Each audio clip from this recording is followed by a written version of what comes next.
Bakizu Euskal Herriko etxeen erdixek 3 urte buruan ikuskaritza teknikoa pasatu beharko dagoela, eta hori kudatu beharko dela.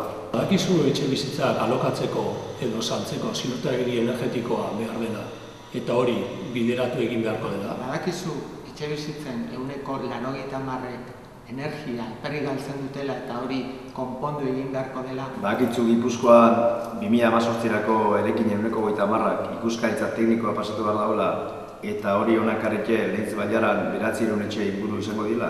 Horretan lan egiteko bidea Arizmendi ikastolako lanbide heziketak ematen dizu, bereziki eraikuntzako zikloan.